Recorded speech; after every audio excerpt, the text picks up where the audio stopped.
The last shift has finished. The pumps and drilling rigs have closed down. A graveyard of the oil industry, somewhere in Texas.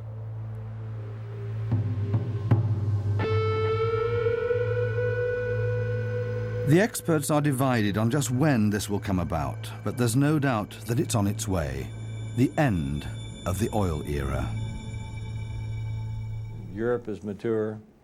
The continental shelves of the world are pretty mature. It means they've been drilled up. The United States has about 8 years production left.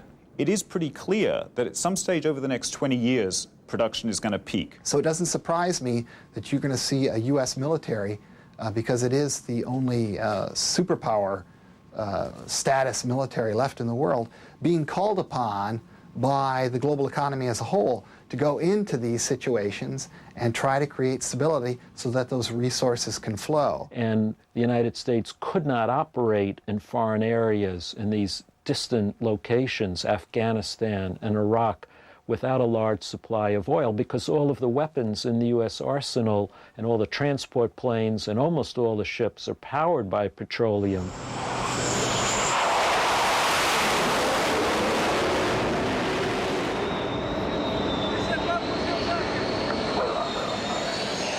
For superpower USA, global access to dwindling resources is a question of national security. More so than ever, now that a competitor in the global hunt for oil has drawn dangerously close: China.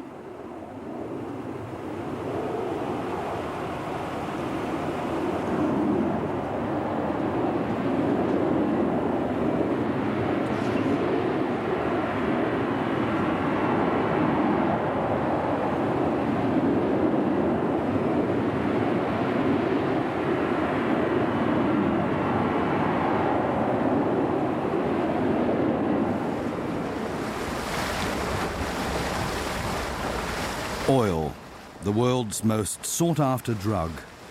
In 2004, the price of crude oil reached record heights on the New York commodities market, an event that made the headlines around the world. Sind weiter auf dem Vormarsch. In den USA wurde ein Barrel Rohöl erstmals über der Marke von $50 gehandelt. Wieder da die, wie es heißt, psychologisch wichtige Marke von $50 pro Barrel. US crude is trading above $50 a barrel. Le cours du pétrole a franchi un nouveau sommet aujourd'hui, $50,5 le baril à New York. Bush had a straightforward solution. George W. Bush, in the throes of an election campaign, promised action. And it's driving the price like it did in the past. And the President of the United States must jawbone OPEC members to lower the price. In George W. Bush's Texan hometown, the oil metropolis of Houston, the reaction is not purely one of protest. Spirits are high on the oil industry's executive floors. Record prices mean record income. In 2004, the industry leaders Exxon, BP, Shell and Total chalk up profits of 51 billion euros. And the future for the oil sector is rosy, according to Gene Van Dyke. This independent oil entrepreneur has spent 50 years in a business that, as he says, has brought him a lot of enjoyment and many millions of dollars. The day of low-price oil is gone. Forever. Forever. As I mentioned, it is the first time that the demand for oil has ever exceeded the supply, and the demand is going up a lot faster than new oil is being found. And so the price of oil is not going to go down. And we just, the world has to live with it. How we see it at Herald is, if you're not enjoying record profits under the current price scenario, then you probably shouldn't be in business. Because at over $50 a barrel and relatively high natural gas prices, you should be enjoying very high cash flow levels. So what you're seeing is, first and foremost, record high profitability, cash flow levels, and really the great challenge for oil and gas companies currently is how to spend this great amount of capital. They do have a lot of cash flow. But the problem with at least the large companies, they have a lot more cash flow than they have places to drill. The Gulf of Mexico, off the coast of Texas, just a few kilometers away from Houston, is one of the places people are pinning a lot of hopes on. Van Dyke thinks that offshore, under the sea, is the only area that still holds promise of success in the search for new, large-scale oil deposits. We're here at about, we're about 10 to 12 miles offshore now, off the coast by Galveston, Texas. This is really where the offshore oil business really began, all along the Texas-Louisiana Gulf Coast.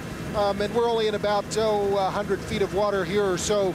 And the oil industry really, in the last 50 years, has been going in progressively deeper water. Now they're drilling in depths of 8, even 10,000 feet of water. 3,000 meters is common because they simply have tapped all the oil that is available here close to shore.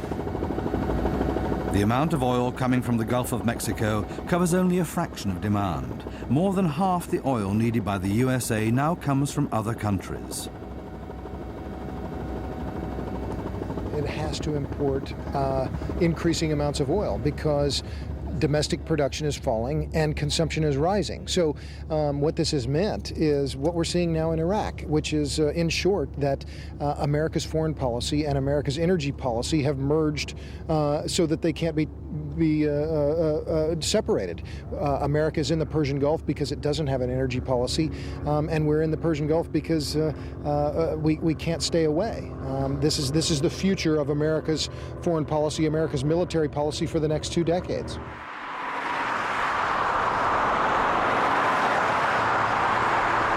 The familiar picture in Houston.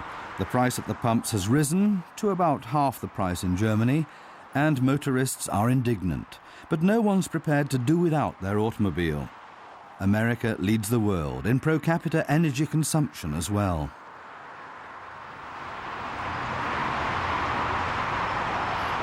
Right now in the U.S., there are about 200 million vehicles on the road. So even if George W. Bush woke up tomorrow and had some, conversion, some radical idea that he is going to change the way America deals with transportation, bringing on new hybrids or more efficient cars won't have a dramatic effect until virtually all of those cars are replaced. And that's a multi-trillion-dollar cost that will take decades.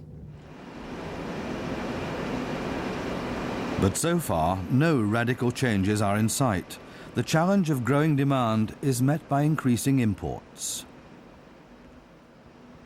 It may be 10 years down the line, 15 years down the line, maybe it's 25. But a paradigm shift of this magnitude, shifting away from the West's reliance on oil as its energy source for transportation and as an industrial input, is a colossal task. And no, I don't see anyone really coming up with well thought out means of addressing